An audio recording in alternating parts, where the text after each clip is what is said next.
ಇನ್ನು ಮೂರು ಜನ DCM ಈ ವಿಚಾರಕ್ಕೆ ಸಂಬಂಧಪಟ್ಟಂಗೆ ಚರ್ಚೆ ನಡೀತಾನೆ ಇದೆ. ಇದನ್ನು ಮೊದಲು ಎತ್ತಿರುವಂಥವರು ರಾಜಣ್ಣವರು. ಅದಾದ ಮೇಲೆ ಮಲ್ಲಿಕಾರ್ಜುನ್ ಖರ್ಗೆ ಅವರು ಇದಕ್ಕೆ ತೆರೆ ಎಳೆಯುವಂಥ ಪ್ರಯತ್ನವನ್ನು ಮಾಡಿದರು. ಆದರೆ ರಾಜಣ್ಣ ಅಷ್ಟು ಸುಲಭವಾಗಿ ಪಟ್ಟು ಬಿಡುವಂಥ ವ್ಯಕ್ತಿಯಲ್ಲ. ರಾಜಣ್ಣ ಮತ್ತೆ ತುಮಕೂರಿನಲ್ಲಿ ಹೇಳಿದ್ದಾರೆ, ಇಂದಿನ ಸಭೆಯಲ್ಲಿ 3 DCM ವಿಚಾರವನ್ನು ನಾನು ಪ್ರಸ್ತಾಪ ಮಾಡಲ್ಲ, ನಾಳೆ ದೆಹಲಿಯಲ್ಲಿ ಪರಿಸ್ಥಿತಿ ನೋಡಿ ಮುಂದುವರಿತೀವಿ ಅನ್ನುವಂಥ ಮಾತನ್ನು ಹೇಳಿದ್ದಾರೆ. 3 DCMಗೆ ಶಾಸಕರು ವಿರೋಧ ಮಾಡಿಲ್ಲ. ಪಕ್ಷದಲ್ಲಿ ಹೆಚ್ಚುವರಿ DCM ಅಂದಾಕ್ಷಣ ಯಾರ ಈ ಪೋರ್ಟ್ಫೋಲಿಯೋನು ಕಿತ್ಕೊಳ್ಳಲ್ಲ, ಅದು ಗೊತ್ತಿರಬೇಕು. DK ಪೋರ್ಟ್ಫೋಲಿಯೋನು ಯಾರಾದರೂ ಕಿತ್ಕೋತಾರಾ? ಇದು ರಾಜಣ್ಣವರ ಮಾತು. ಹಾಗಾದರೆ ರಾಜಣ್ಣ ಹೇಳಿದ್ದೇನು ಬನ್ನಿ ನೋಡೋಣ. ಅದು ಮುಂದೆ ಇಟ್ಟಿದ್ದೀವಿ. ಆ ನಂತರ ಹೈಕಮಾಂಡ್ ಅವರು ಏನು ತೀರ್ಮಾನ ತಗೊಳ್ತಾರೋ ತೀರ್ಮಾನ ತಗೊಳ್ಳೋದು ಅವ್ರಿಗೆ ಬಿಟ್ಟಂತ ವಿಚಾರ. ಅಲ್ಲ, ಇವತ್ತಿನ ಸಭೆಯಲ್ಲಿ ಕೂಡ ತಾವು ಭಾಗಿಯಾಗಿ ಇವತ್ತಿನ ಸಭೆಯಲ್ಲಿ ಆ ವಿಚಾರ ಬರೋದಿಲ್ಲ.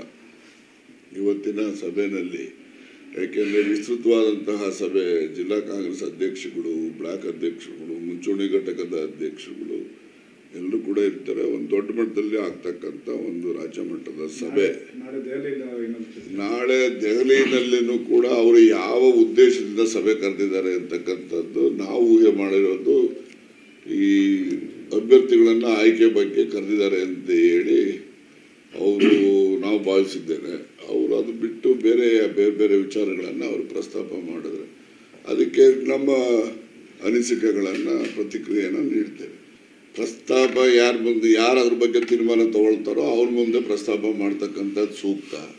ತೀರ್ಮಾನ ತಗೊಳ್ಳೋದಿಕ್ಕೆ ಯಾರಿಗೆ ಅಧಿಕಾರ ಇಲ್ವೋ ಅವ್ರ ಮುಂದೆ ಪ್ರಸ್ತಾಪ ಮಾಡಿ ಪ್ರಯೋಜನ. ಅಧಿಕಾರ ಇಲ್ಲ ಅಂತ ಸರ್. ಸುರ್ಜೇವಾಲಾ ಅವ್ರ ಗಮನಕ್ಕೆ ತಂದಿದ್ದೀವಪ್ಪ. ಅಂತಿಮವಾಗಿ ಸುರ್ಜೇವಾಲಾ ಒಬ್ಬರೇ ತಗೊಳ್ಳಲ್ಲ ತೀರ್ಮಾನ.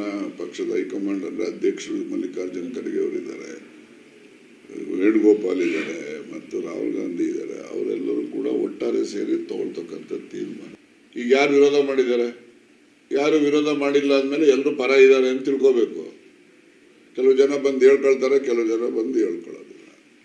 ಈಗ ಯಾರಾದರೂ ಕೂಡ ವೆಹಿಮೆಂಟ್ ಆಗಿ ಇಲ್ಲ ಇದು ಸರಿ ಇಲ್ಲ ಅಂತ ಏನಾದರೂ ನಿಮ್ಮ ಮುಂದೆ ಬಂದು ಹೇಳಿದರೆ ಅಥವಾ AICC ಅವ್ರ ಗಮನಕ್ಕೆ ತಂದಿದ್ರೆ ಅವ್ರ ವಿರೋಧ ಇದ್ದಾರೆ.